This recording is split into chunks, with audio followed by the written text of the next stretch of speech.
ආයිබෝවන් ව්‍යාපාර අධ්‍යයනයේ හදාන් ලබන දයාබර දුවේ පුතේ ඔබ පන්ති කාමරයේදී විවිධ ව්‍යාපාර අධ්‍යයනයේ විෂයට අදාළ සිද්ධාන්ත ඉගෙන ගන්නු ලබනවා.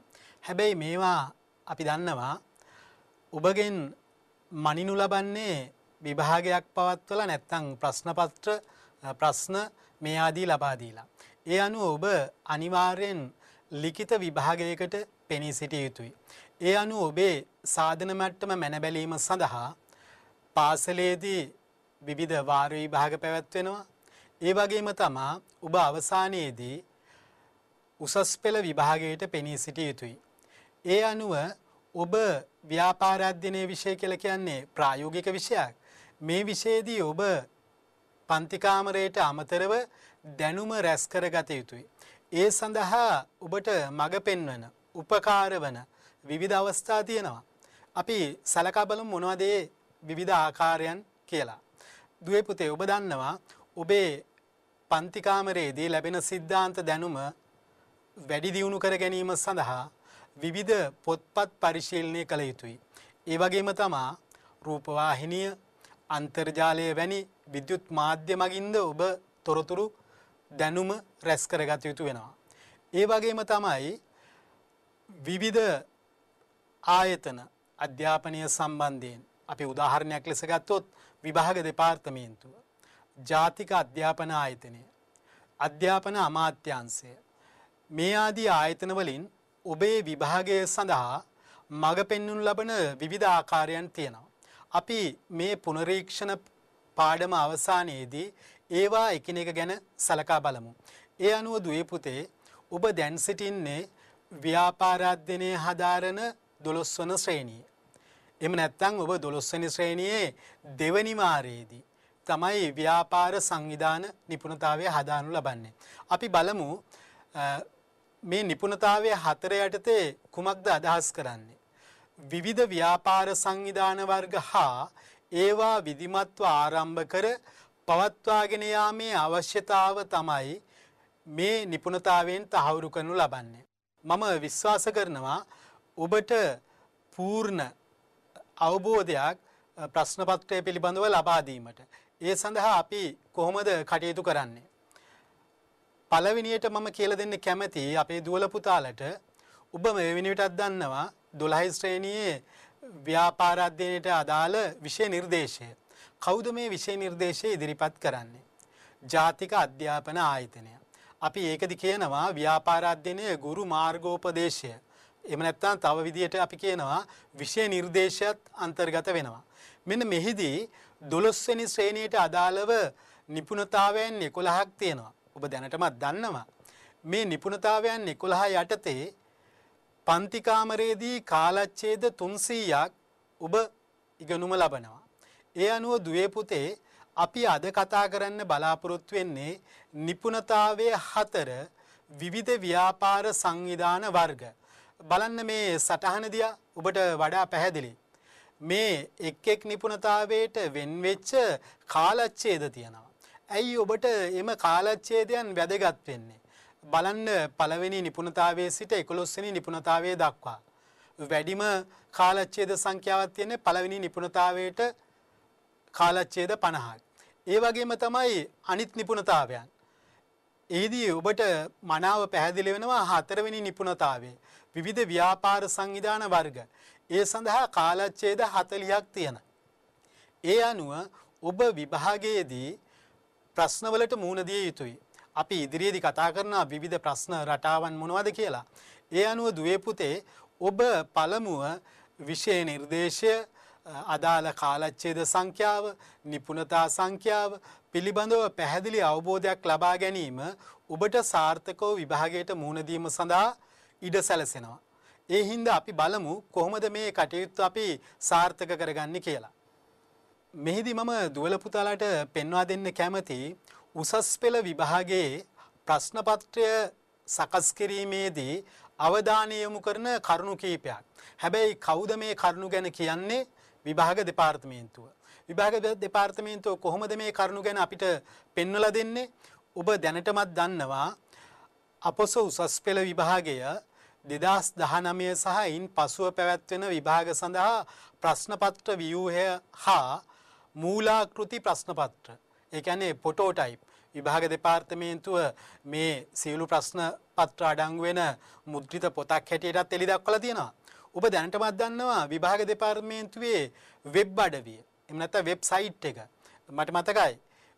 ඔබගේ සාමාන්‍ය පෙළ ප්‍රතිඵල බැලුවේ විභාග දෙපාර්තමේන්තුවේ වෙබ් අඩවියට පිවිසලා ඔබගේ විභාග අංකය ඇතුළත් කරලා තොරතුරු ලැයිස්තුව සලකා බැලුවා. නැත්නම් සොයා බැලුවා. ඒ අනුව දුවේ පුතේ විභාග දෙපාර්තමේන්තුව ඔබට සපයන විවිධ සේවාවන් තියෙනවා. ඒදී එකක් තමයි උසස් පෙළ විභාගයේ 2019 දී පටන් ගත්තේ නව විෂය නිර්දේශය. ඒතකොට මේ නව විෂය නිර්දේශයේදී විභාග අපේක්ෂකයින්ට නැත්නම් ඔබ වගේ දුවල පුතාලට මේ විභාගයේ පැවැත්වෙන ආකාරය සහ ඒ පිළිබඳ සියලු විස්තර දැනුම් දෙනවා. ඒක එක අවස්ථාවක් තමයි මේ මූලාකෘති ප්‍රශ්න පත්‍රය මේ මුද්‍රිත ආකාරයෙන් ඔබට ඉදිරිපත් කරේ. ඒ වගේම තමයි වෙබ් අඩවියේ මෙහි පිටපතක් නැත්නම් මේ වෙබ් අඩවියට පිවිස එහි තොරතුරු සොයා බැලීමේ හැකියාවත් ඔබට ලැබෙනවා. ඒ අනුව දුවේ පුතේ ඔබ ඒ සියලු තොරතුරු විමසා බැලීමට උනන්දු වන්න. ඊළඟට මම පෙන්වා දෙන්න කැමති උසස් පෙළ විභාගයේදී මේ ප්‍රශ්න සකස් කරන ආකාරය නැත්නම් ප්‍රශ්න සකස් කිරීමේදී මොනවද සලකා බලන කරුණු. ඒ කරුණු සලකා බලන්නේ ඉහළ මානසික හැකියාව මැන බැලන ආකාරයේ ප්‍රශ්න සකස් කිරීම තමයි මෙයින් අදහස් කරන්නේ. ඇයි? ඔබ දන්නවා අපේ පාසල් අධ්‍යාපනයේ ඉහළම සහතිකකරණය දැක්වෙන විභාගයක් තමයි උසස් පෙළ විභාගය. ඒ වගේම තමයි මේ උසස් පෙළ විභාගයේදී තේරීමේ විභාගයක් බවටත් පත් වෙනවා. නැත්නම් තේරීමේ පරීක්ෂණයක්. ඇයි? විශ්වවිද්‍යාල අයදුම් සඳහා ශිෂ්‍යයන් තෝරා ගැනීමත් සිද්ධ කරනවා. ඒ වගේම උසස් අධ්‍යාපන ආයතන අධ්‍යාපන විද්‍යාපීඨ සඳහා තෝරා ගැනීමත් සිදු කරනු ලබනවා. ඒ අනුව දුවේ පුතේ මෙහිදී ප්‍රශ්න සකස් කරද්දී සලකා බලන කරුණු කීපයක් අපි සලකා බලමු. ඒ අනුව ඔබට පැහැදිලි වෙනවා මේ ප්‍රශ්න සකස් කරනු ලබන්නේ විද්‍යාත්මක ක්‍රමයකට. මොනවද මේ කරුණු? එක ස්මරණය මත පමණක් නොරැඳීම. ඒ කියන්නේ දැනුම මත පමණක් රැඳිලා මේ ප්‍රශ්න සකස් කරන්නේ නැහැ. නැත්නම් ප්‍රශ්න සකස් වෙන්නේ නැහැ. දෙවෙනි එක තමයි අවබෝධය. ඔබට විෂය පිළිබඳව ප්‍රශ්න නැත්නම් ගැටලු පිළිබඳව තියෙන අවබෝධය කොහොමද කියලා බලා ගන්නත් මේ ප්‍රශ්න සකස් කිරීමේදී සැලකිල්ලට ලක් කරනවා. ඊළඟ තමයි භාවිතය. ඔබ ඉගෙනගත්ත මේ විෂය දැනුම භාවිත කරන්නේ කොහොමද? ඒකත් සලකා බලනවා. ඒ වගේම තමයි විශ්ලේෂණය. ඒ වගේම තමයි සංශ්ලේෂණය. ඒ වගේම තමයි ඇගීම. ඒ අනුව දුවේ පුතේ ඔබට පැහැදිලි ඔබේ මෙන්න මේ ඉහළ මානසික හැකියාව මැන බැලෙන ආකාරයේ ප්‍රශ්න තමයි උසස් පෙළ විභාගයේදී සකස් කරනු ලබන්නේ. තව මම පැහැදිලි කරන්න කැමති අපේ දුවල පුතාලට මේ ප්‍රශ්න සකස් කිරීමේදී සලකා බලනවා ප්‍රායෝගික සිද්ධිවලට අදාළව ප්‍රශ්න සකස් කිරීම. ප්‍රායෝගික සිද්ධි කියලා කියන්නේ කිසියම් සිද්ධි අධ්‍යයනයක්. සිද්ධියක් අධ්‍යයනය කරලා ඔබ කොහොමද පිළිතුරු සොයාගන්නේ? මේදී මට මතක් කරන්න පුළුවන් 2013 උසස් පෙළ විභාගයේ දෙවෙනි ප්‍රශ්න පත්‍රයේ වැඩිම සිද්ධි ගානක් ඒ ප්‍රශ්නවල අඩංගු වෙනවා. ඔබ පසුව ඒ ගැන සොයා බලන්න. එතකොට අපි බලමු මේ ඉහළ මානසික හැකියාවන් මන බැලෙන ආකාරයේ ප්‍රශ්න කොහොමද සකස් කරනු ලබන්නේ. ඒකෙදී මෙන්න මේවා ගැන අවධානය යොමු කරලා තියෙනවා. මොනවද? යමක් පැහැදිලිව තේරුම් ගැනීමේ හැකියාව තියනවාද කියලා බලනවා. ඒ වගේම තමයි දුවේ පුතේ ගැටලු විසඳීමේ හැකියාව. ඒ වගේම ඔබ තුල කොතරම් තර්කන හැකියාවක් තියනවද කියලා සොයා බැලෙනවා. ඒ වගේම තමයි නව යෝජනා නැත්නම් නව සැලසුම් ඉදිරිපත් කිරීමේ හැකියාව කුමන ආකාරයෙන් තියනවද කියලා සොයා බැලෙනවා. ඒ වගේම තමයි ඔබට කරුණු සංසන්දනය කිරීමේ හැකියාව ලැබෙනවද කියලා සොයා බලනවා. ඒ වගේම තමයි දුවේ පුතේ මේ ප්‍රශ්න පත්‍රය තුලින් ඔබේ භාෂා හැකියාව නැත්නම් භාෂාව මනවින් භාවිතා කරන්නේ කෙසේද කියලා ඒකත් සලකා බැලෙන ආකාරයට තමයි ප්‍රශ්න සකස් කරන්නේ. ඒ වගේම තවත් වැදගත් වෙනවා අදහස් පැහැදිලිව ඉදිරිපත් කිරීම. මෙහින් අහනු ලබන ප්‍රශ්නවලට ඔබ කොහොමද තමන්ගේ අදහස පිළිතුරක් හැටියට පැහැදිලිව ඉදිරිපත් කරන්නේ? ඒ වගේම තවත් වැදගත්ම කාරණයක් වෙනවා දුවේ පුතේ ඔබ උගත් මූලධර්ම වෙනත් සමාන අවස්ථාවකදී යොදා ගැනීම ආදී මේ හැකියාවන් ඔබ තුල කොතෙක් දුරට වර්ධනය වී ඇද්දැයි මැන බැලෙන ආකාරයට තමයි උසස් පෙළ විභාගයේදී ප්‍රශ්න සකස් කරනු ලබන්නේ. දුවේ පුතේ අපි බලමු ව්‍යාපාර අධ්‍යයනයේ ප්‍රශ්න පත්‍රයේ ව්‍යුහය කොහොමද කියලා. ඒ කියන්නේ ඔබ උසස් පෙළ විභාගයේදී මුහුණ දෙන ප්‍රශ්න පත්‍රය කොහොමද සකස් වෙලා තියෙන්නේ. ඒදී අපි එකින් එක සලකා බලමු. පළවෙනි පත්‍රය කාලය පැය 2යි. මෙහි තියෙන ප්‍රශ්නවල ස්වභාවය වන්නේ බහුවර්ණ ප්‍රශ්න තියෙනවා වෙනත් වාස්තවික ප්‍රශ්න තියෙනවා. මොනවද මේ වෙනත් වාස්තවික ප්‍රශ්න කියලා කියන්නේ? විෂයානුබද්ධ ප්‍රශ්න තමයි මේන් සකස් වෙන්නේ. අපි එකිනෙක සලකා බලමු. බහුවර්ණ ප්‍රශ්න ඔබට ලැබෙනවා ප්‍රශ්න සංඛ්‍යාව 30යි වර්ණ සංඛ්‍යාව ඒ කියන්නේ පිළිතුරු සංඛ්‍යාව 5යි. ඒ වගේම තමයි වෙනත් වාස්තවික ප්‍රශ්න ලැබෙන ඔබට 20ක්. එතකොට ඔබ පළවෙනි ප්‍රශ්න පත්‍රයේ පැය 2ක කාලය තුල ප්‍රශ්න 50කට පිළිතුරු සැපිය යුතුයි. මේදී ප්‍රශ්න තෝරගන්නේ නැහැ. ඔබ අනිවාර්යයෙන්ම මේ ප්‍රශ්න 50ටම පිළිතුරු සැපිය යුතුයි. ඒදී විශේෂය වන්නේ ඔබට ලැබෙනවා බහුවර්ණ ප්‍රශ්න 30කුයි වෙනත් වාස්තවික ප්‍රශ්න 20කුයි. එතකොට ඔබ මනාව කාලය කළමනාකරණය කරගනිමින් මීට පිළිතුරු සැපිය යුතුයි. ඊළඟට අපි බලමු දුවේ පුතේ දෙවෙනි පත්‍රය. මේ සඳහා කාලය පැය 3යි. හැබැයි 2018 උසස් පෙළ විභාගයේ සිට පැය 3ක ප්‍රශ්න පත්‍රය සඳහා අමතර කියවීම් කාලයක් ලැබුණා විනාඩි 10ක. අපි ඒක ඉදිරියේදී වඩා පැහැදිලි කරගමු. ඊට පස්සේ මේ ප්‍රශ්න ස්වභාවය කොහොමද?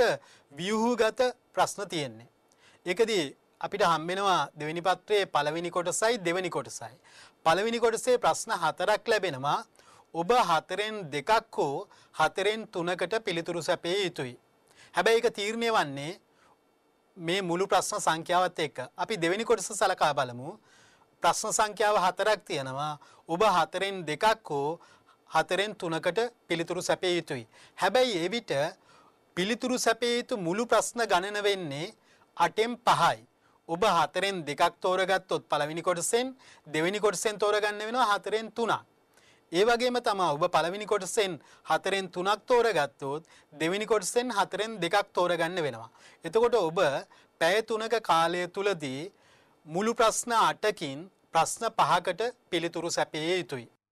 ඒ අනුව දුවේ පුතේ ඔබ දැන් දන්නවා ව්‍යාපාර අධ්‍යයනයේ ප්‍රශ්න පත්‍රයේ ව්‍යුහය කොහොමද? පළවෙනි පත්‍රය කොහොමද සකස් වෙලා තියෙන්නේ? දෙවෙනි පත්‍රය කොහොමද සකස් වෙලා තියෙන්නේ? ආදී කරුණු සියල්ලම ගැන. ඒ අනුව දුවේ පුතේ අපි අද කතා කරන්න බලාපොරොත්තු වන්නේ 12 ශ්‍රේණියේ නිපුණතාවයේ 4 ව්‍යාපාර සංවිධාන වර්ග.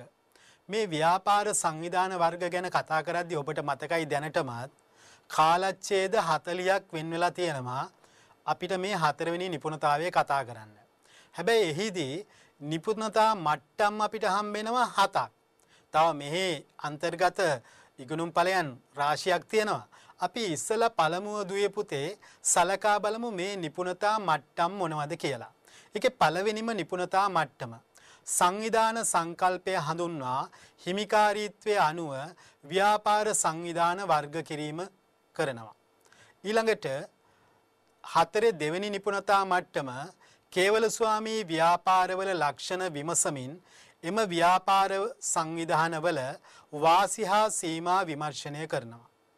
ඊළඟ 4 නිපුණතා මට්ටම හවුල් ව්‍යාපාරයක ලක්ෂණ විමසමින් හවුල් ව්‍යාපාරවල වාසි හා සීමා විමර්ශනය කරනවා.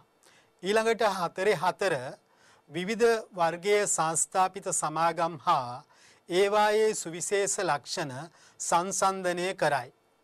4 සමුපකාර ව්‍යාපාරයේ සුවිශේෂ ලක්ෂණ විමසමින් එහි ප්‍රවණතා විශ්ලේෂණය කරයි.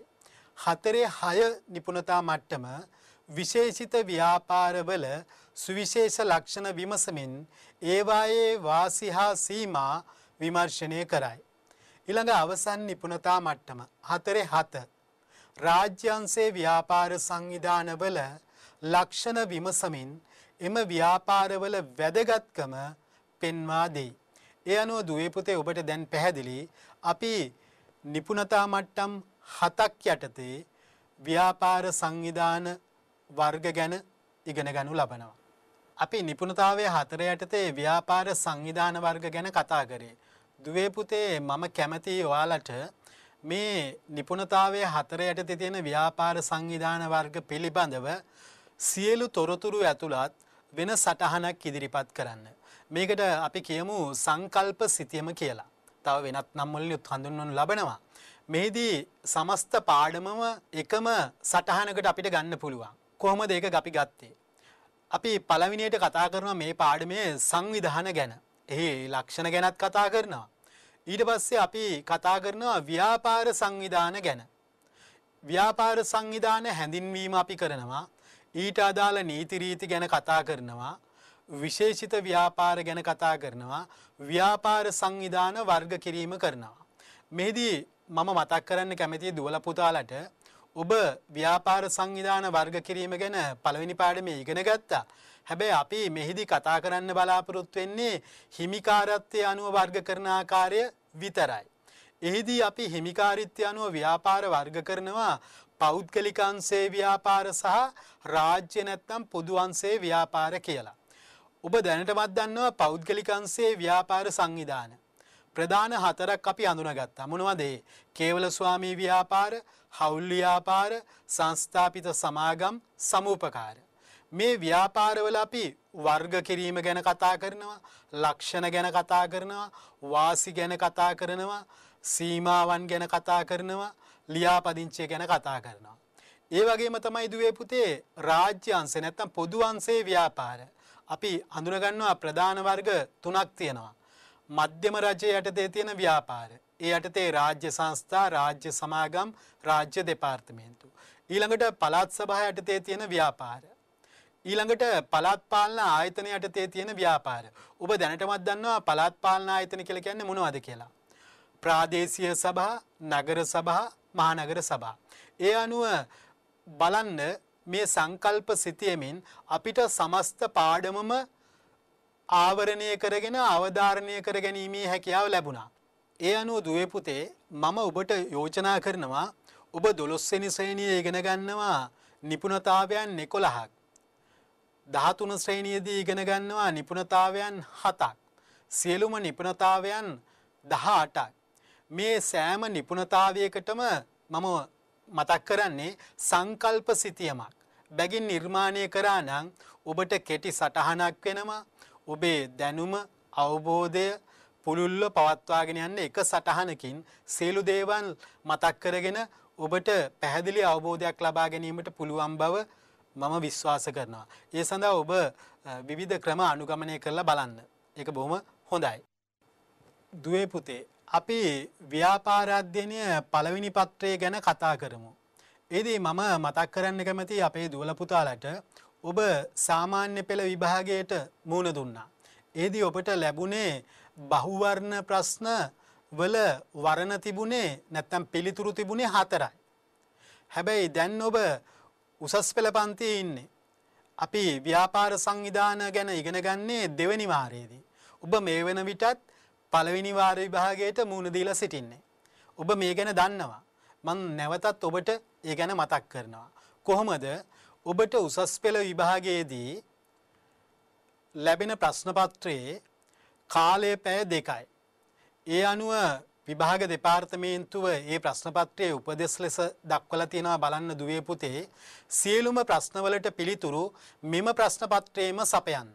ඒ කියන්නේ ඔබට පළවෙනි ප්‍රශ්න පත්‍රයේ ඔබ දැනටමත් දන්නවා බහුවර්ණ ප්‍රශ්නක් තියෙනවා. වෙනත් වාස්තවික ප්‍රශ්නක් තියෙනවා. මේවට උත්තර සපයන්න තියෙන්නේ මේ ප්‍රශ්න පත්‍රයේමයි. ඊළඟට දුවේ පුතේ විභාග අංකයේ ඉහළින් නැති කොටුවේ පැහැදිලිව සටහන් කරන්න. මුළු පේපර් එක ගත්තාම පළවෙනි පිටුවේ මේ සඳහා નિયમિત තැන් තියෙනවා. ඊළඟට කියනවා ප්‍රශ්නාංක 1 සිට 30 තෙක් වූ ප්‍රශ්නවලට නිවැරදි පිළිතුර තෝරා එහි අංකය ප්‍රශ්නයේ ඉදිරියේ ඇති තිත්තිර මත ලියන්න. ඔන්න ඔබට ලැබෙන විශේෂ අත්දැකීමක්. නිවැරදි පිළිතුර සටහන් කරන්න තියෙන්නේ එහි අංකය තිත්තිර මත. අපි බලමු ඊළඟට ප්‍රශ්නයේදී. ඊළඟට ප්‍රශ්නාංක 31 සිට 50 තෙක් වූ ප්‍රශ්නවලට කෙටි පිළිතුරු අදාළ තිත්තිර මත ලියන්න. තිත්තිරක් නැත්නම් හිස්තනක් තියෙනවා. ඒක ලියන්න තියෙන්නේ. ඊළඟට බලන්න විශේෂ වැදගත්ම දේ සෑම ප්‍රශ්නයකටම ලකුණු දෙක බැගින් හිමි වෙනවා. ඔබට ප්‍රශ්න 50ක් ලැබෙනවා. එකකට ලකුණු දෙක ගානේ මුළු ප්‍රශ්න 50ට ලකුණු 100ක් හම් වෙනවා. අපි බලමු දුවේ පුතේ විභාගයේදී ලැබෙන ප්‍රශ්න කොහොමද ලැබෙන්නේ කියලා. බහුවර්ණ ප්‍රශ්න සකස් කරන ආකාර වර්ග කීපයක් තියෙනවා.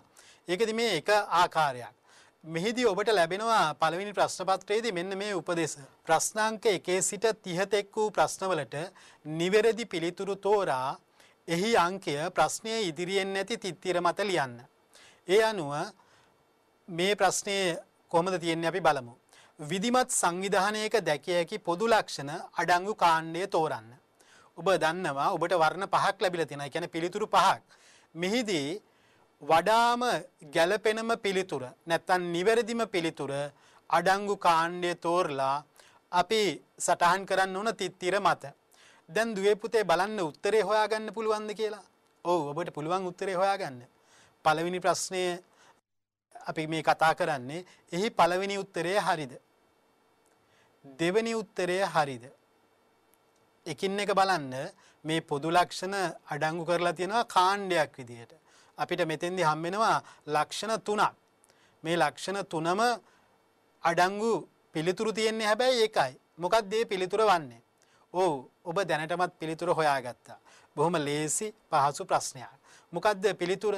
බලන්න සංවිධානයක තියෙන පොදු ලක්ෂණයක් තමයි අරමුණු තිබීම. ඒ වගේම තමයි පුද්ගලයන් සිටීම. ඒ වගේමයි සංවිධාන ව්‍යුහයක් පැවතීම. බලන්න අපේ උත්තරේ කීයද? ඒ අනුව නිවැරදිම පිළිතුර 4 වෙනි උත්තරය.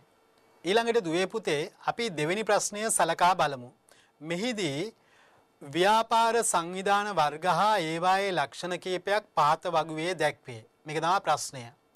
ව්‍යාපාර සංවිධාන වෙනම තියෙනවා ලක්ෂණ වෙනම තියෙනවා. අපි මෙහිදී ප්‍රශ්නය බලමු. ඉහත දී ඇති ව්‍යාපාර සංවිධාන වර්ග අනුපිළිවෙල අනුව ලක්ෂණ නිවැරදිව ගලපා ඇති වර්ණය තෝරන්න. ඒ අනුව අපිට පැහැදිලි පළවෙනි ව්‍යාපාර සංවිධාන වර්ගය වන කේවල ස්වාමී ව්‍යාපාර සංවිධානයේට ගැළපෙන ලක්ෂණය වන්නේ B ස්වාධීනව තීරණ ගැනීම. ඒ අනුව පළවෙනි පිළිතුර හරි. B තියෙනවා පළවෙනියට. දෙවෙනි පිළිතුරත් හරි B තියෙනවා පළවෙනියට. හැබැයි තුන්වෙනි හතරවෙනි පස්වෙනි පිළිතුරු වල B නැහැ. ඒ නිසා අපිට මේ පිළිතුරු ඉවත් කරන්න පුළුවන්. එතකොට අපි පළවෙනි පිළිතුරු දෙකෙන් ඊළඟ උත්තරයට සලකා බලමු. හවුල් ව්‍යාපාර සඳහා ගැළපෙන ලක්ෂණය මොකක්ද? මේ තියෙන ලක්ෂණ අතුරෙන් D තමා ගැළපෙන්නේ. ඇයි? සාමූහිකව වගකීම හවුල් ව්‍යාපාරවල ලක්ෂණයක්. ඒ අනුව දුවේ පුතේ ඔබ දැනටමත් පිළිතුර හොයාගෙන තියෙනවා. පළවෙනි පිළිතුර BD, දෙවෙනි පිළිතුර BD. එතකොට අපිට දැන් පිළිතුරු දෙකම තියෙනවා. අපි ඊළඟ අවස්ථාවට යන්. තුන්වෙනියට දැක්වෙන්නේ ව්‍යාපාර සංවිධානය සීමා සහිත පොදු සමාගම්. පොදු සමාගම් වලට ගැළපෙන ලක්ෂණය මොකක්ද? මෙහි තියෙනවා උත්තර පහක් A B C D E. මෙහිදී අපිට පැහැදිලි දුවේ පුතේ E වල අවම අධ්‍යක්ෂවරු දෙදෙනෙකු වීම. මේක තමයි අපිට ගැළපෙන නිවැරදි පිළිතුර. ඒ අනුව අපිට ලැබෙන උත්තරය වන්නේ දෙවෙනි උත්තරය B D E. ඊළඟට අපි සලකා බලමු අපේන් සීමිත සමාගම් වලට ගැළපෙන ලක්ෂණය වන්නේ ලාභ බෙදා හැරීමක් නොකිරීම. සමූපකාර වලට මේ තියෙන ලක්ෂණ වලින් ගැළපෙන පිළිතුර වන්නේ එක් සමාජිකයෙකුට එක් ඡන්දයක් හිමිවීම. ඒ අනුව දුවේ පුතේ මේ ප්‍රශ්නයට පිළිතුර වන්නේ දෙවනි වර්ණය. ඔබ තෝරගත්තා. ඒ පිළිතුර තමයි නිවැරදිම පිළිතුර වන්නේ. ඊළඟට දුවේ පුතේ අපි තවත් බහුවර්ණ ප්‍රශ්න වර්ගයක් පිළිබඳව සලකා බලමු. මේ දැක්වෙන්නේ ව්‍යාපාර සංවිධාන සම්බන්ධ වගන්ති කීපයක් පහත දැක්වේ. A සිට F දක්වා වගන්ති කීපයක් තියෙනවා. මේ අහලා තියෙන ප්‍රශ්නේ බලන්නකෝ. ඉහත ප්‍රකාශ අතුරෙන් නිවැරදි ප්‍රකාශ ඇතුළත් පිළිතුර තෝරන්න. අපි බලමු මේ ප්‍රකාශ එකින් එක කොහොමද නිවැරදි වෙන්නේ කියලා. ශ්‍රී ලංකාව තුල ව්‍යාපාරී ස්ථානයක් පිහිටුවා ශ්‍රී ලංකාවෙන් පිටත සංස්ථාපනය කර ඇති සමාගමක් අක්පෙරළ සමාගමක් වේ කියලා ඒ ප්‍රකාශයේ දැක්වෙනවා. හැබැයි මේ පිළිතුර හරිද වැරදිද? මේ පිළිතුර වැරදි. ඇයි? ශ්‍රී ලංකාව තුල ව්‍යාපාරී ස්ථානයක් පිහිටුවා ශ්‍රී ලංකාවෙන් පිටත සංස්ථාපනය කර ඇති සමාගමක් අක්පෙරළ සමාගමක්. එහෙම නෙවෙයි වෙන්නේ. ඔබ ඉගෙනගෙන තියෙනවා. ශ්‍රී ලංකාව තුල සංස්ථාපනය කරලා ව්‍යාපාර කටයුතු ශ්‍රී ලංකාවෙන් පිටත සිදු කරන ව්‍යාපාර. ඒ අනුව ඒ උත්තරේ වැරදි. ඊළඟට අපි බලමු B. වරලත් හිමියාගේ වෙළඳ ලකුණු යටතේ භාණ්ඩ නිෂ්පාදනය කර බෙදා හැරීමට අයිතිය පැවරෙන ව්‍යාපාර නිෂ්පාදන වරලත් ව්‍යාපාර වේ. ඔබ වරලත් ව්‍යාපාර වර්ගය ඉගෙනගෙන තියෙනවා. ඒ අනුව දැන් ඔබට පැහැදිලි මේක තමයි නිවැරදි පිළිතුර. ඒ අනුව අපි කියනවා B පිළිතුර නිවැරදි කියලා. එතකොට බලන්න අපිට දැන් උත්තර සලකා බලන්න පුළුවන්. පළවෙනි උත්තරේ ඒ වැරදිච්ච හින්දා ඒක අපිට B තිබුණත් ගන්න බෑ. දෙවෙනි උත්තරේ B නෑ. ඒ නිසා අපිට ඒක ගන්න බෑ. තුන්වෙනි උත්තරේ B තියෙනවා. CD ගැන අපි තාම කතා කරේ නෑ. හතරවෙනි උත්තරෙත් B තියෙනවා. C ගැන අපි තාම කතා කරේ නෑ. පස්වෙනි උත්තරේ B නෑ. එහෙනම් දැන් ඔබට ලේසින්ම පුළුවන් 3 හා 4 වෙනි පිළිතුරු දෙක දැනට තෝරගන්න. අපි C පිළිතුර සලකා බලමු. නැත්නම් C ප්‍රකාශය. එක සමාන ව්‍යාපාර කටයුතු වල යෙදී සිටින සමාගම් දෙකක් හෝ කීපයක් ඒකාබද්ධ වීම තිරස් සංයෝජන වේ. ඔබ ඉගෙනගත්ත ව්‍යාපාර සංයෝජන. ඒ අනුව තිරස් සංයෝජන කියලා කියන්නේ මොකකටද? ඒක තමයි එක සමාන ව්‍යාපාර කටයුතු වල යෙදී සිටින සමාගම්. ඒ අනුව දැන් ඔබට පැහැදිලි දුවේ පුතේ C ප්‍රකාශය නිවැරදි. ඒ අනුව ඔන්න අපි දැන් උත්තර දෙකක් හොයාගත්තා B හා C. ඒ අනුව ඔබට දැන් පැහැදිලි පිළිතුරු තුන්වෙනි එකෙත් තියෙනවා B හා C. හතරවෙනි එකෙත් තියෙනවා B හා C. අපි ඊළඟට සලකා බලමු D ප්‍රකාශය. කොටස්කරුවන්ට නිකුත් කරන ලද කොටස්වල වටිනාකමට ඔවුන්ගේ වගකීම සීමා වන සමාගම් සීමා රහිත සමාගම් වේ. මේක වැරදි. සීමා සහිත සමාගම් කියලා ආවනම් පිළිතුර හරියනවා. ඒ අනුව D ප්‍රකාශය වැරදි. එතකොට ඔන්න අපි දැන් බැලුවා තුන්වෙනි පිළිතුරේ B C හා D තියෙනවා. එහෙනම් අපිට මේ පිළිතුර අයින් කරන්න පුළුවන්. දැන් අපිට නිකම්ම පිළිතුර ඉතුරු වෙලා තියෙනවා 4. හැබැයි අපි ඊළඟ ප්‍රකාශයත් බලමු. රාජ්‍ය සමාගම් පනත යටතේ සංස්ථාපනය කර ඇති සීමිත පොදු සමාගමකි. ඊ ප්‍රකාශය. ඒක වඩාම නිවැරදි. ඒ අනුව දුවේ පුතේ අපිට දැන් පුළුවන් පිළිතුර හොයාගන්න B C හා E කියලා. F ප්‍රකාශය අපි තාම කියුවේ නැහැ. අපි ඒකත් කියවලා බලමු. සමාජිකයන්ගේ වගකීම සාංගමික ව්‍යවස්ථාවලියේ සඳහන් කර ඇති අප වටිනාකමට සීමා නොවන සමාගම් අපෙන් සීමිත සමාගම් වේ. මෙතන වැරදි. සීමා නොවන කියන හින්දා සීමා වන කියලා තිබුණා නම් පිළිතුර හරි. ඒ අනුව මෙන්න බලන්න දැන් නිවැරදි පිළිතුර. අපි තෝරගත්ත 4 වෙනි පිළිතුර B C හා E නිවැරදි කියන පිළිතුර. ඊළඟට දුවේ පුතේ අපිට ව්‍යාපාර අධ්‍යයනයේ ප්‍රශ්න පත්‍රය හම්බෙනවා 31 සිට 40 තෙක් ප්‍රශ්න. එහිදී තියෙන්නේ සුදුසු වචනය එහෙම නැත්නම් වචන යොදා හිස්තැන් පුරවන්න. එහිදී ප්‍රශ්න කීපයක් තියෙනවා. බලමු අපි 31 අයන්න. සමුපකාර සමිතියක් විසින් උපයන හිස්තැනක් සමාජිකයින් සතු කිරීම හිස්තැනක් ලෙස හඳුන්වයි. ඔබ සමුපකාර ව්‍යාපාරය ගැන පාඩමේදී මේ ගැන ඉගෙන ගත්තා. සමුපකාර සමිතියක් කියලා කියන්නේ ලාභ ආරමුණු කර නොගත් සංවිධානයක්. එහෙනම් එහි උපයන්නේ මොනවද? අපි ඒකට විශේෂිත වචනයක් යොදා ගන්නවා. අපි බලමු පුතේ මොකක්ද මේ හිස්තැනට ගැලපෙන වචනය? මෙන්න බලන්න. සමුපකාර සමිතියක් විසින් උපයන අතිරික්තය සමාජිකයින් සතු කිරීම ලෙස හඳුන්වයි. කොහොමද ඒක අපි හඳුන්වන්නේ? ඒකටත් තියෙන විශේෂිත වචනයක්. බලන්න පිළිතුර අනුග්‍රාහක ප්‍රතිගෙවීම කියලා තමයි මේක හඳුන්වන්නේ. ඊළඟට දුවේ පුතේ ආයන්න. අත්පත් කර ගැනීමකදී එක් සමාගමක් විසින් අනෙක් සමාගමේ හිස්තැනක් ප්‍රාග්ධනයෙන් වැඩි ප්‍රමාණයක් මිලට ගන්නා අතර කොටස් මිලට ගන්නා සමාගමට හිස්තැනක් හිමි වේ. දැන් අපි මේ සුදුසු වචනය නැත්තම් වචන යොදලා තමයි මේ හිස්තැන් පුරවන්න තියෙන්නේ. අපි බලමු ගැලපෙන වචනය මොකක්ද කියලා මේ හිස්තැන සඳහා. බලන්න අනෙක් සමාගමේ සාමාන්‍ය කොටස් ප්‍රාග්ධනයෙන්.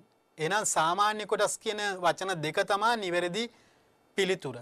ඊළඟට වැඩි ප්‍රමාණයක් මිලට ගන්නා අතර කොටස් මිලට ගන්නා සමාගමට පාලන බලය හිමි වේ. අපිට ඕනනම් ඔතෙන්ද කියන්න පුළුවන් පාලනීය හිමි වේ කියලාත් කියන්න පුළුවන්. ඊළඟට දුවේ පුතේ 32 අයන්න. පළාත් පාලන ආයතන යටතේ පවතින ව්‍යාපාරවලට අවශ්‍ය අරමුදල් හිස්තැනක් විසින් හෝ හිස්තැනක් සපයනු ලැබේ. දැන් අපිට පැහැදිලි මේ අරමුදල් සපයන අය ඉන්නවා දෙගොල්ලක්. කවුද මේ දෙගොල්ල? අපි පාඩමට යන් අපි පාඩමේ ඉගෙන ගත්තා මේ අරමුදල් සපයනවා එක්කෙනෙක් මධ්‍යම රජය. එතකොට නිවැරදි පිළිතුර මධ්‍යම රජය. විසින් හෝ ඊළඟට අපි කියනවා පළාත් පාලන ආයතන සපයනු ලැබේ.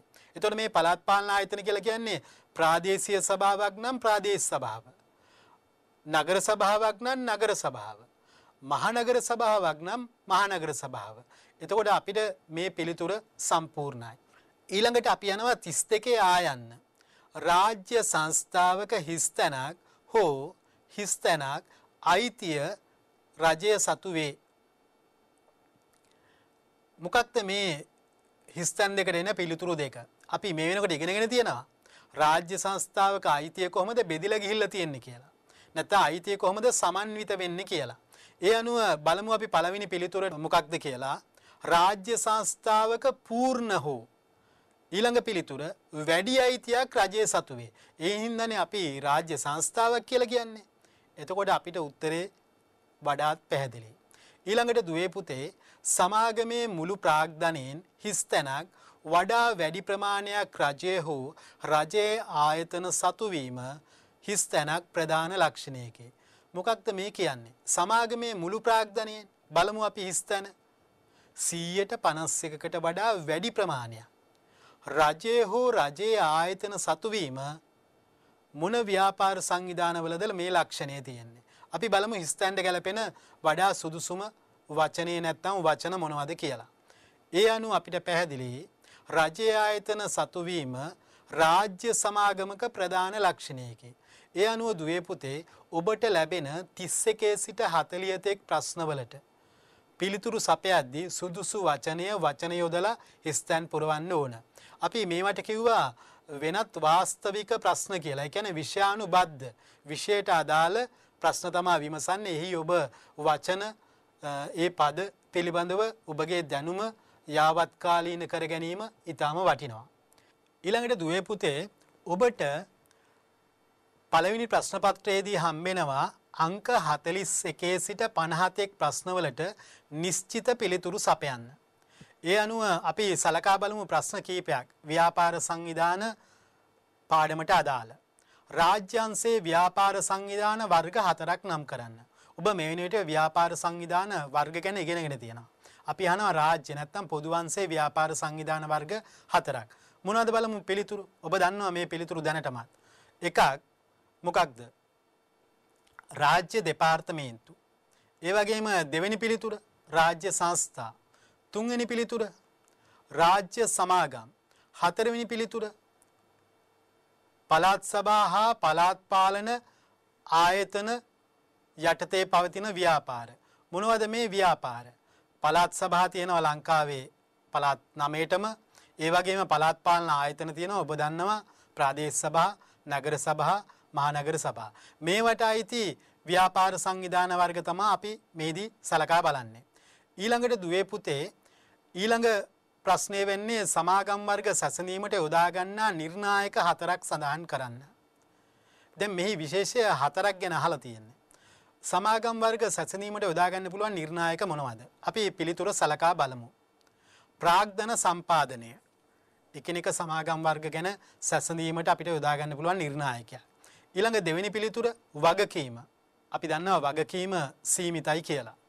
ඊළඟ පිළිතුර සමාජික සංඛ්‍යාව. අපි දන්නවා සමාගම් වර්ග සසඳද්දී පෞද්ගලික සමාගම් පොදු සමාගම් සමාජික සංඛ්‍යාව කීයද කියලා. ඊළඟ පිළිතුර පරිපාලනය. එහෙම නැත්නම් අපි කියනවා කළමනාකරණය.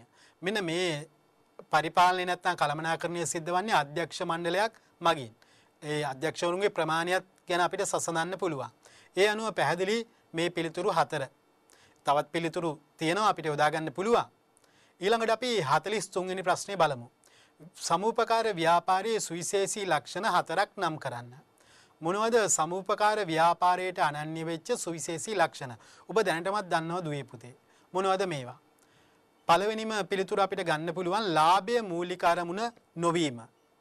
ඒ අනුව දුවේ පුතේ ඊළඟ සුවිශේෂී ලක්ෂණය ලෙස අපිට සලකා බලන්න පුළුවන් සමාජිකයන්ගේ සාමූහික අයිතිය. ඊළඟ පිළිතුර ස්වාධීන සංවිධානයක් වීම. ඊළඟ පිළිතුර ප්‍රජාතන්ත්‍රවාදී පාලනය. දැන් මේ සුවිශේෂී ලක්ෂණ 4 විතර නෙවෙයි තව තියෙනවා. ඔබ දැනටමත් දන්නවා. මොනවද තවත් සුවිශේෂී ලක්ෂණ? එක් සමාජිකයෙකුට එක් ඡන්දයක් පමණක් හිමිවීම. ඒ වගේම තමයි කොටසක අගය රුපියල් 100ක් වීම. මේ ආදී ලක්ෂණ ගණනාවක් අතුරින් අපි 4ක් පිළිතුරු ලෙස සඳහන් කරා. දුවේ පුතේ ඔබට ව්‍යාපාර අධ්‍යයනයේ ප්‍රශ්න පත්‍රයේදී අපූර්ව ප්‍රශ්නයක් හම්බ වෙනවා. ඇයි? මේ ප්‍රශ්නයේදී අහන්නේ ඔබේ විවිධ ලාංඡන සංකේත පිළිබඳව දැනුම විමසා බැලෙන අවස්ථාවක්. මේදී ව්‍යාපාර අධ්‍යයනයේ ප්‍රශ්න පත්‍රයේ මේ ප්‍රශ්නය අඩංගු වෙනවා. මම මෙහිදී ඔබෙන් විමසා බලන්න අදහස් කරේ 4 වෙනි නිපුණතාවය ව්‍යාපාර සංවිධාන යටතේ සංකේත හා ලාංඡන පිළිබඳව ඔබේ දැනුම. ඒ අනුව දුවේ පුතේ මෙහි සඳහන් වෙනවා පහත සඳහන් එක් එක් සංකේතය අයත් ව්‍යාපාර සංවිධාන වර්ගයේ නම් කරන්න. ඔබ දැනටමත් දන්නවා මෙහි දැක්කෙන සංකේත මොනවද කියලා. ඒ අනුව දුවේ පුතේ අපි බලමු ඔබ දන්නවා රූපවාහිනිය. අපි නැත්තම් කියනවා ජාතික රූපවාහිනිය කියලා. මේ අයත් වන සංවිධානය ඔබ දන්නවා ශ්‍රී ලංකා රූපවාහිනී සංස්ථාව. හැබැයි අපෙන් ප්‍රශ්නේ අහන්නේ ව්‍යාපාර සංවිධාන වර්ගය නම් කරන්න. ඒ අනුව බලන්න නිවැරදි පිළිතුර මොකක්ද කියලා. ඔබ දන්නවා රාජ්‍ය සංස්ථාවලට තමයි අයිති වෙන්නේ ශ්‍රී ලංකා රූපවාහිනී සංස්ථාව. කිව්සැනින්. ඒ වගේමයි දෙවෙනි සංකේතය.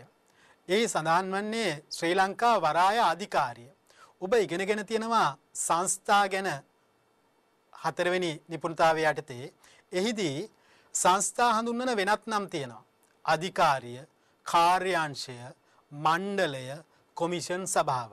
ඒ අනුව මෙහි දැක්වෙන්නේ දුවේ පුතේ ශ්‍රී ලංකා වරාය අධිකාරිය. ඒ අනුව දැන් අපිට පැහැදිලි උත්තරේ මෙයත් රාජ්‍ය සංස්ථාවක්. ඊළඟට බලන්න ලංකාවේ තවත් ආයතනයක සංකේතයක්. ඒ හොඳට විමසා බලන්නේ මොකද දැක්කන්නේ කියලා. කෙටි අකුරු 3ක් තියෙනවා. ලා දු දේ ලංකා දුම්රිය දෙපාර්තමේන්තුව. එහෙනම් අපි දැන් දන්නා උත්තරේ මේක අයිති වෙන්නේ රාජ්‍ය දෙපාර්තමේන්තුවකට. ඊළඟට අපි දන්නම සංකේතයක් තියෙනවා. ලිට්‍රෝ ගෑස්. මේ අයිති වෙන්නේ මොන ව්‍යාපාර සංවිධාන වර්ගයටද? ඔබ දැනටමත් දන්නවා මේ අයිති වන්නේ පිළිතුර රාජ්‍ය සමාගම්. ඒ අනුව දුවේ පුතේ ඔබ දැනටමත් දන්නවා ව්‍යාපාර අධ්‍යයනයේ පළවෙනි ප්‍රශ්න පත්‍රයේ බහුවර්ණ ප්‍රශ්න 30ක් තියෙනවා. වෙනත් වාස්තවික ප්‍රශ්න 20ක් තියෙනවා. ඒ අනුව මම මෙම පාඩමේදී ඔබේ දැනුම මේ ප්‍රශ්න කීපය තුල කොහොමද පිළිතුරු සපයන්නේ, කොහොමද ප්‍රශ්න ලැබෙන්නේ, ඒ ආදී දේවල් සංකලනය කරලා ඔබට ඉදිරිපත් කරා. මම විශ්වාස කරනවා පළවෙනි ප්‍රශ්න පත්‍රය පිළිබඳව දැන් ඔබට පුළුල් දැනුමක් ලැබී තිබෙන බව. දුවේ පුතේ අපි දැන් සලකා බලමු ව්‍යාපාර අධ්‍යයනයේ දෙවෙනි ප්‍රශ්න පත්‍රය. මම ඔබට ඉදිරිපත් කරන මේ සටහන බලන්න. කාලය පැය 3යි. අමතර කියවීම් කාලය මිනිත්තු 10යි. 2018 උසස් පෙළ විභාගයේ සිට සෑම විභාගයකදීම පැය 3 ප්‍රශ්න පත්‍රයට අමතර කියවීම් කාලයක් ලැබෙනවා විනාඩි 10ක්. මේක ඊටාම වැදගත්. ඇයි? ඔබ විසින් ප්‍රශ්න පත්‍රය හොඳින් කියවිය යුතුයි. මෙහිදී කියලා තියෙන විදිය බලන්න. අමතර කියවීම් කාලය තුල ප්‍රශ්න පත්‍රය කියවා ප්‍රශ්න තෝරා ගැනීමටත් පිළිතුරු ලිවීමේදී ප්‍රමුඛත්වය දෙන ප්‍රශ්න සංවිධානය කර ගැනීමටත් යොදා ගන්න. ඔබට හොඳ උපදෙසක් ලැබිලා තියෙනවා. ඊට පස්සේ බලන්න ප්‍රශ්න පත්‍රයේ සම්බන්ධයෙන් තියෙන උපදෙස්. එක් කොටසකින් නාම වශයෙන් ප්‍රශ්න දෙක බැගින්වත් තෝරාගෙන ප්‍රශ්න 5කට පිළිතුරු සපයන්න. ඒ අනුව ඔබට දැන් පැහැදිලි දෙවෙනි ප්‍රශ්න පත්‍රයේ ඔබ පිළිතුරු සැපිය යුතු ආකාරය. ඊළඟට අපි බලමු ප්‍රශ්නයක්. දෙවෙනි ප්‍රශ්න පත්‍රයේ සමන්විත වෙන ව්‍යුහගත ප්‍රශ්නයක්. බේකරි නිෂ්පාදනයට අවශ්‍ය යෙදවුම් මිල ඉහළ යාම නිසා බේකරි හිමියෙකු හවුල් ව්‍යාපාරයක් පිහිටුවා අතිරේක ප්‍රාග්ධනය සපයා ගැනීමට තීරණය කරන ලදී. මෙම තීරණයේ ඇති වාසි 4ක් විස්තර කරන්න. මේ 2019 උසස් පෙළ විභාගයේ ව්‍යාපාර අධ්‍යයනයේ දෙවෙනි ප්‍රශ්න පත්‍රයේ 3 වෙනි ප්‍රශ්නයේ පළවෙනි අනු ප්‍රශ්නය. ලකුණු 4ක් හම්බ වෙනවා.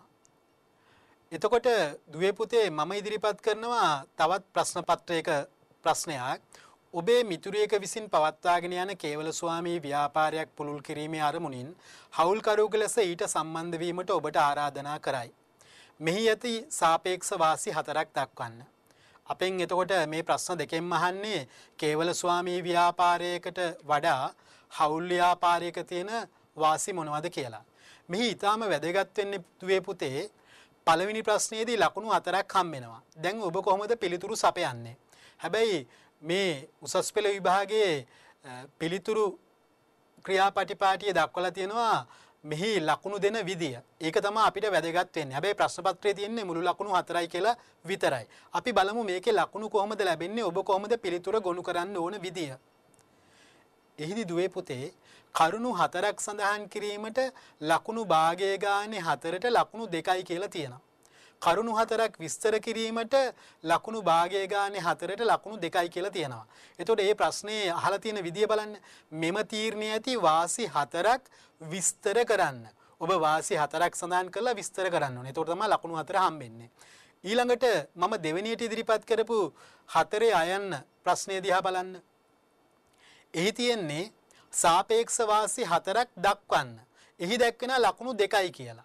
එතකොට ඒකේ දක්වන්න තියෙන්නේ ඔබට කරුණු 4ක් නම් කිරීමට භාගයේ ගානේ 4ට ලකුණු 2යි. අපි දැන් සලකා බලමු දුවේ පුතේ මේ ප්‍රශ්න දෙකෙන්ම අහන්නේ පිළිතුරු දෙකක්. හැබැයි මේ පිළිතුරු අපි කොහොමද ඉදිරිපත් කරන්නේ? අපි ආදර්ශ පිළිතුරක් සලකා බලමු. එහිදී දුවේ පුතේ මෙහිදී අපෙන් අහනවා සාපේක්ෂ වාසි 4ක්. එහෙමනම් අපිට ඉදිරිපත් කරන්න පුළුවන් වාසි 4ක් එකක් වැඩි ප්‍රාග්ධනයක් රැස් කරගත හැකි වීම. දක්ෂතා ඒකරාශී කරගත හැකි වීම. වගකීම බෙදී යාම. සාමූහික වගකීමක් ඇතිවීම. හැබැයි මේ තියෙන්නේ අපි වාසි 4ක් ඉදිරිපත් කරපු අවස්ථාව.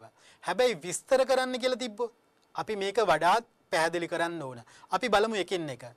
මෙන්න හවුල්කරුවන් කීප දෙනෙකු එකතු වීම නිසා විශාල ප්‍රාග්ධනයක් රැස් කරගත හැකියිම. අපි කිව්ව කරුණ පැහැදිලි කරලා විස්තර කරලා අපි ලිව්වා. ඊළඟ දෙවෙනි එක කීප දෙනෙකුගේ හැකියා හා දක්ෂතා ඒකරාශී කරගත හැකි වීම. තුන්වෙනි එක හවුල්කරුවන් අතර වගකීම බෙදී යාම. අපි මේ විස්තර කරනවා එකිනෙක කරුණු.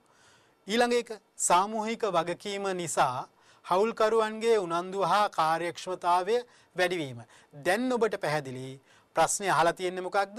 ඒ අනුව ඔබ කොහොමද පිළිතුර ගොනු කරගන්න ආකාරය. අපි තවත් ප්‍රශ්නයක් සලකා බලමු. මේ දැක්වෙනවා කුඩා ආපනශාලාව පවත්වාගෙන ගිය සුපුන් තම මිතුරා වන දසිඳු සමග එකතු වී ලංකා ටේස්ට් ෆුඩ්ස් සමාගම නමින් ව්‍යාපාරයක් ඇරඹීමට තීරණය කරන ලදී. මේ ප්‍රශ්න දෙකක් අහනවා. එහි අයන්න මෙම නව ව්‍යාපාරයේ ලියාපදිංචි කළ යුතුද නැතිද? ඊට බලපාන නීතිය කුමක්ද? ආයන්නෙන් අහන්නේ මෙම නව ව්‍යාපාරයට අදාළ පහත කරුණු ගැන කෙටියෙන් විස්තර කරන්න. වගකීම, පැවැත්ම, පරිපාලනය, නෛතික පුද්ගල භාවය. මම කැමති අපේ දුවල පුතාලට මතක් කරන්න ඔබ ඉගෙනගත් පාඩමේදී සමාගමක නාමය පිළිබඳව දැක්වෙන නියමයන්. ඒක දැක්වෙන්නේ මෙන්න මෙහෙමයි දුවේ පුතේ. 2007 අංක 7 දරන සමාගම් පනතට අනුව සමාගම් නාමය පිළිබඳ නියම 6 වෙනි වගන්තිය තමයි දැක්වෙන්නේ. කොහොමද ඒක දැක්වෙන්නේ? අයන්න නිල ලැයිස්තුගත සමාගමක් හැර සෑම සීමා සහිත සමාගමකම නමේ මුලට සීමා සහිත යන වචනය හෝ එහි කෙටි යෙදුම වන සීස යන්න යෙදිය යුතුය. ආයන්න සෑම පෞද්ගලික සමාගමකම නමේ මුලට සීමා සහිත යන වචනය හෝ එහි කෙටි යෙදුම වන සීස යන්න සහ අගට යෙදෙන සමාගම යන වචනයට పూర్වයෙන්ම පෞද්ගලික කියන වචනය වරහන් තුල හෝ එහි කෙටි යෙදුම වන පෞද් ලෙස දැක්වෙන්න යන්න යෙදිය යුතුය. සහ ඇයන්නේ තියෙනවා නිල ලැයිස්තුගත සමාගමක් වන සෑම සීමා සහිත සමාගමකම නමේ මුලට සීමා සහිත යන වචනය හෝ එහි කෙටි යෙදුම වන සීස යන්න සහ අගට යෙදෙන සමාගම යන වචනයට పూర్වයෙන් පොදු යන වචනය යෙදිය යුතුය. ඒ අනුව දැන් ඔබට පැහැදිලි දුවේ පුතේ සමාගමක් නම් මේ නියමයන් සපුරා තියෙන්න ඕන. ඒ අනුව අපි දැන් යන් පිළිතුරට. මේ තියෙන්නේ හවුල් ව්‍යාපාරයක්. එහෙනම් ඒ නාමයේ ලියාපදිංචි කළ යුතුයි. ඒ කියන්නේ නම ලියාපදිංචි කරන්න ඕන. ඇයි? සුපුන් හා දසිඳු හවුල්කරුවන් වන අතර ඔවුන්ගේ සම්පූර්ණ නමින් නොව ලංකා ටේස්ට් ෆුඩ්ස් සමාගම යන නමින් පවත්වාගෙන යන නිසා. ඒක ලියාපදිංචි කරන්නේ කුමන පනත යටතේද කියලා අපි දක්වනවා දුවේ පුතේ. 1918 අංක 6 දරන ව්‍යාපාර නාම ආඥා පනත යටතේ. ඊළඟට අපෙන් ඇහුවා දෙවෙනි ප්‍රශ්නය. නැත්නම් ආ කොටස. මෙහි වගකීම සාමූහිකව වගකීමට යටත් වන අතර වගකීම අසීමිත වේ. ඊළඟට පැවැත්ම අඛණ්ඩ නොවේ. ඇයි මෙය හවුල් ව්‍යාපාරයක්. හවුල්කරුවන් ඉවත් වුණොත් මිය ගියහොත් බුන්වත් වුණොත් ආදී කරුණු නිසා මෙහි අවසන් වෙන්න පුළුවන්. ඒ වගේම පරිපාලනය. මේ පරිපාලනයට සම්බන්ධ වෙලා ඉන්නේ හවුල්කරුවන් වන සුපුන්සා දසිඳු. ඊළඟට නෛතික පුද්ගලභාවය.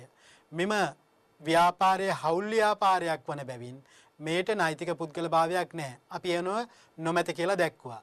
ඔබට වඩාත්ම ලේසි ඒ කරුණු දක්වලා ඒ ඉදිරියෙන් අපේ පිළිතුර සනාථ කරන විදිය. ඒ අනුව දුවේ පුතේ අපි තවත් ප්‍රශ්නයක් සලකා බලමු. බලන්න ප්‍රශ්නය. රාජ්‍යංශයේ ව්‍යාපාර සංවිධාන ඒවායේ හිමිකාරීත්වය අනුව වර්ග කරන ආකාරය ගැලීම් සටහනකින් දක්වන්න.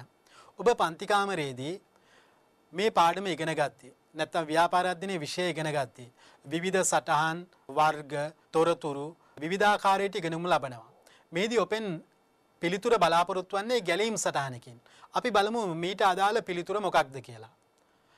මෙන්න මම මේ දක්වලා තියෙන්නේ ඔබ විභාගයේදී ඔබට සැපේන විභාගයේ කඩදාසි විභාග දෙපාර්තමේන්තුවෙන් සමහර විට ඔබේ පාසලෙත් ඒ කඩදාසි පාසලට ගැලපෙන ආකාරයෙන් භාවිතා කරනු ලබනවා. ප්‍රශ්නාංකය සටහන් කරනවා, පිටු අංකය සටහන් කරනවා, ප්‍රශ්නාංකය ලියන තැනක් තියෙනවා.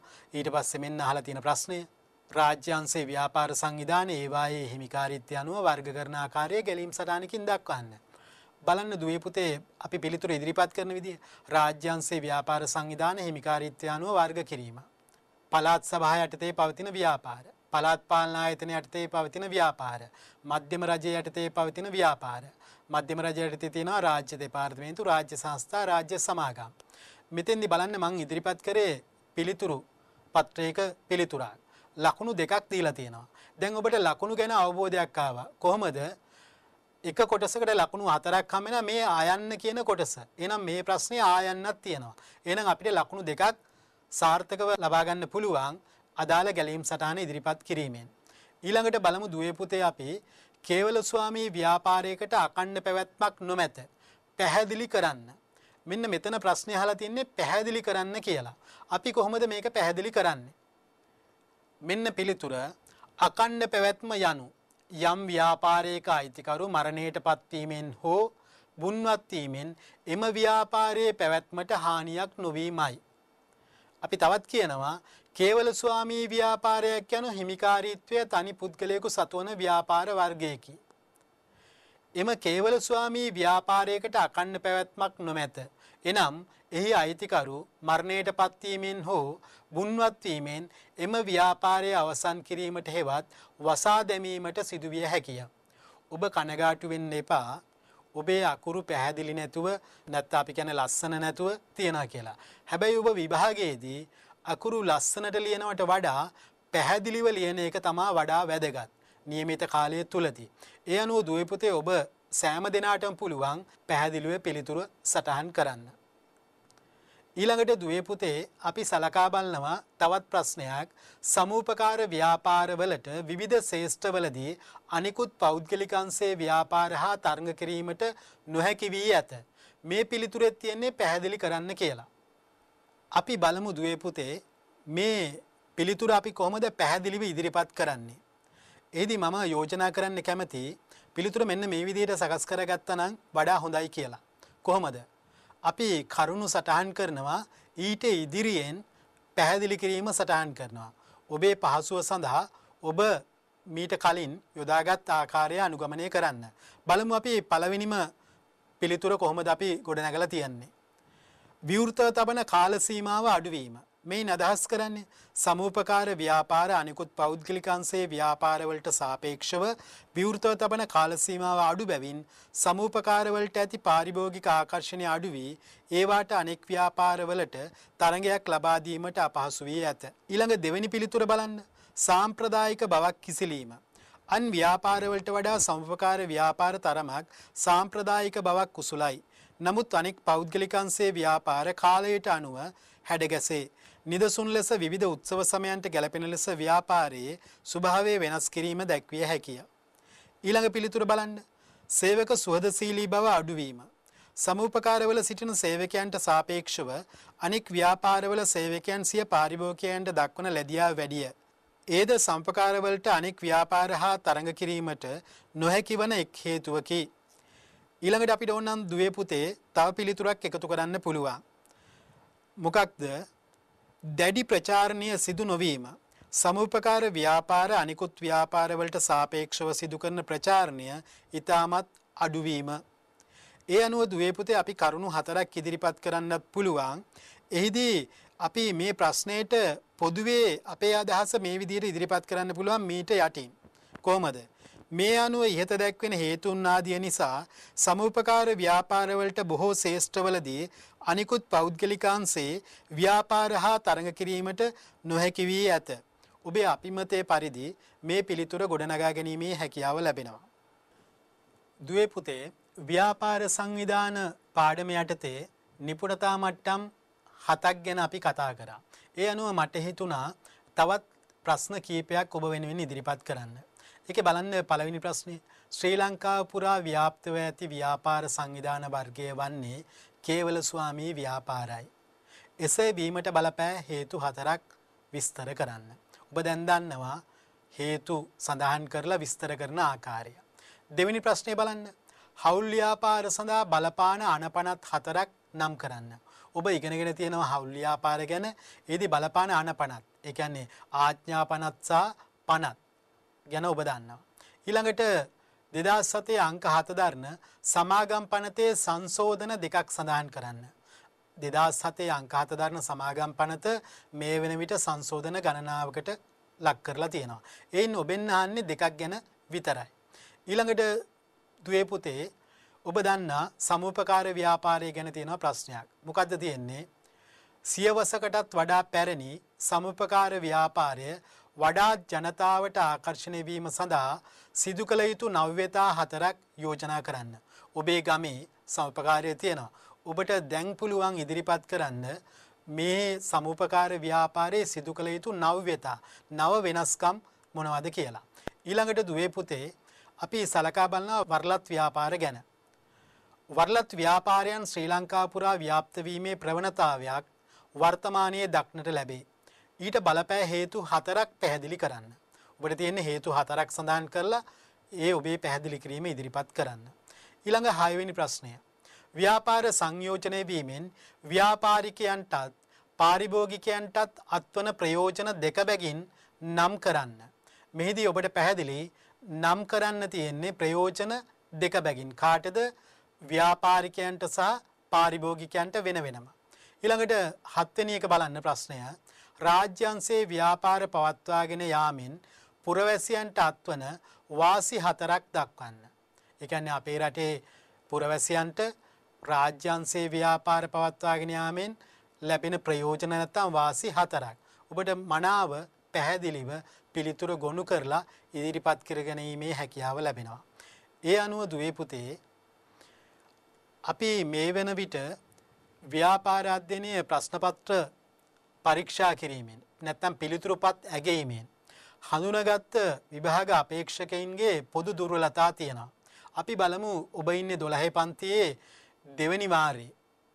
එතකොට ඔබටත් ඒ වගේ දුර්වලතා තියෙනවා නම් දැන් මේවා අවම කරගෙන වඩා සාර්ථකව උසස් පෙළ විභාගයට මුහුණ දීමේ හැකියාව ඔබට ඇති කරගන්න පුළුවන්. අපි ඉස්සෙල්ලා බලමු මේ දුර්වලතා මොනවද කියලා. ප්‍රශ්න කියවීම හා තෝරා ගැනීමේ ගැටලු. මොනවද ඒ ගැටලු? වඩා හොඳින් පිළිතුරු ලිවිය හැකි ප්‍රශ්නවලට ප්‍රථමයෙන් පිළිතුරු සැපයීමට කටයුතු නොකිරීම. දෙවෙනි ගැටලුව ප්‍රශ්න කියවා අවබෝධ කර නොගැනීම. ඊළඟ එක ප්‍රශ්නය කීපවරක් කියවීමට මැලිවීම. ඊළඟට අපිට හම් වෙනවා දුර්වලතාවය කාලය කළමනාකරණය කර නොගැනීම. ඒ යටතේ මොනවද තියෙන ගැටලු බලන්න. ප්‍රශ්නය සඳහා කාලය වෙන් කර නොගැනීම. කෙටි පිළිතුරු සැපිය යුතු ප්‍රශ්න සඳහා අනවශ්‍ය කාලයක් වැය කිරීම. රචනා ශෛලියේ පිළිතුරු සඳහා ප්‍රමාණවත් කාලයක් වැය නොකිරීම. ඊළඟ එක විෂයානුබද්ධ නොවීම පොදු දුර්වලතාවයක්. ඒ කියන්නේ මොනවද? ප්‍රශ්නයට අදාළ වූ න්‍යායන් භාවිත නොකිරීම. ඔබ ඉගෙනගෙන තියෙනවා මේ න්‍යායන් සියල්ල. ඒවා ප්‍රශ්නයට අදාළ නම් පිළිතුරු සකස් කිරීමේදී ඒවා භාවිත කරන්න ඕන. විෂයට අදාළ පද භාවිත නොකිරීම. මීට අනන්‍ය වෙච්ච වෙනම පද කීපයක් තියෙනවා. නැත්නම් වචන තියෙනවා. ඒවා ඔබ භාවිතා කරන්න ඕන. ඒ නොකිරීම තමයි තියෙන පොදු දුර්වලතාවය. ඊළඟට පිළිතුරු සනාථ කිරීමට ඉදිරිපත් කළ හැකි දත්ත සඳහන් නොකිරීම. ඔබ හොයාගත්ත නිවැරදි දත්ත සඳහන් නොකිරීම අපි සලකනවා පොදු දුර්වලතාවයක් කියලා. ඒ අනුව අපි විභාග අපේක්ෂකයන්ගේ පොදු දුර්වලතා ප්‍රධාන තුනක් හඳුනාගත්තා. ප්‍රශ්න කියවීම හා තෝරා ගැනීමේ ගැටලු, කාලය කළමනාකරණය කර නොගැනීමේ ගැටලුව, විෂයානුබද්ධ නොවීමේ ගැටලුව. ඊළඟට දුවේ පුතේ මම කැමති ඔබට යෝජනා කරන්න. ඔබ විභාගයට සෝදානම් වෙනවා. වාර විභාග වෙන්න පුළුවන්. ඊට පස්සේ උසස් පෙළ විභාගය. මෙහිදී මගේ යෝජනාව අංක 1 විදිහට මම දක්වනවා. විභාගයට සෝදානම් වීමට ඔබ කළ යුතු දේවල්. පළවෙනි එක විභාගයට සාර්ථකව මුහුණ දීම සඳහා ආත්ම විශ්වාසය ගොඩනගා ගන්න. ඔබට පුළුවන් විභාගයට මුහුණ දෙන්න. ඒ සඳහා ඔබ තුල ආත්ම විශ්වාසයක් ගොඩනගා ගන්න ඕන. දෙවෙනි එක සියලු විෂයන් සඳහා පුනරීක්ෂණවල නියැලෙන්න. පහුගිය විභාග ප්‍රශ්න පත්‍ර ආදී සියලුම කටයුතු වල ඔබ නියැලිය යුතුයි. ඊළඟ එක එදිනෙදාට නියමිත කාර්යයන් එදිනෙම අවසන් කරන්න. සමහර විට බැරි වෙන්න පුළුවන්. ඒ සඳහා කාලය කළමනාකරණය කරගෙන කටයුතු කරන්න. ඊළඟ වැදගත්ම එක මනස නිරවුල්ව සහ ශරීරය නිරෝගීව තබා ගන්න. මේක තමයි බොහොම වැදගත්. ඒ සඳහා ඔබට විවිධ ක්‍රම පිළිවෙත් අනුගමනය කරන්න සිද්ධ වෙනවා. ඊළඟට මම ඔබට ඉදිරිපත් කරන දෙවෙනි කාරණය ඔබ විභාගයට පෙර දිනේ කළ යුතු දේවල්. විභාගයේ තියෙන හෙට නම් ඔබ අද කරන්න ඕන මොනවද කියලා. පසු දිනට අවශ්‍ය දෑ කලින්ම සූදානම් කරගන්න. වඩා පැහැදිලි. ඊළඟ එක සැහැල්ලුත් ප්‍රමාණවත් ආහාර වේලක් ලබා ගන්න. ඊළඟ වැදගත්ම දේ පෙර දින රාත්‍රියේ සුවබර නිින්දකට පිවිසෙන්න. ඒ කියන්නේ ඔබට නිින්ද ඊටාම අවශ්‍යයි. ඊළඟට මම තුන්වෙනි කාරණේ විදිහට දක්වන දුවේ පුතේ විභාග දිනේදී ඔබ වේලාසනින්ම විභාග ශාලාවට පැමිණ નિયમિત විභාග අංකයට හිමි අසුනේම අසුන් ගන්න. ඔබේ අංකයක් තියෙනවා විභාගයට. ඒක හොයාගෙන ඔබේ අංකේ හිමි අසුනේම අසුන් ගන්න. ඒ අනුව තුන්වෙනි කාරණේ පැහැදිලි ඔබට. හතරවෙනි කාරණේ විදිහට මම දක්වන දුවේ පුතේ ඔබ ප්‍රශ්න පත්‍රය අතර ගත්තට පස්සේ පළමුවෙන්ම කරන්න තියෙන කාරණය උපදෙස් හොඳින් කියවා මනා අවබෝධයෙන් පිළිතුරු ලිවීම ආරම්භ කිරීම. ඒ අනුව මම විශ්වාස කරනවා දුවේ පුතේ ඔබට මේ පිළිබඳව පැහැදිලි අවබෝධයක් ලැබුණා කියලා.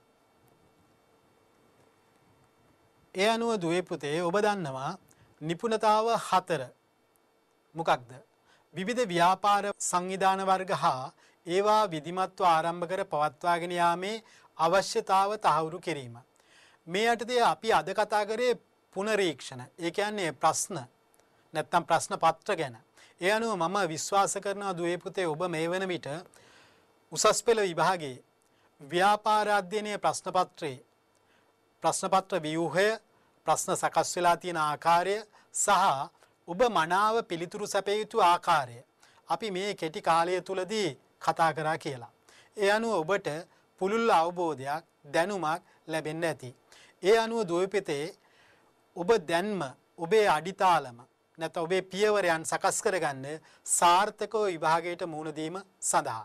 ඒ අනුව දුවේ පුතේ ඔබ මේ කෙටි කාලය තුලදී ලබාගත් දැනුම ඔබේ අනාගතයේ සාර්ථකත්වය සඳහා භාවිතා කිරීමට අදිටන් කරගන්න. ඒ අනුව මම කැමැති ඔබට මතක් කරන්න විභාගය කියන්නේ ජීවිතය නොවේ. ජීවිතය කියන්නේත් විභාගය නොවේ. හැබැයි ජීවිතය සාර්ථක කරගන්න විභාගය උපයෝගී කරගන්න පුළුවන්. ඒ අනුව සියලු දෙනාටම සාර්ථක සුබ අනාගතයකට මම ප්‍රාර්ථනා කරනවා.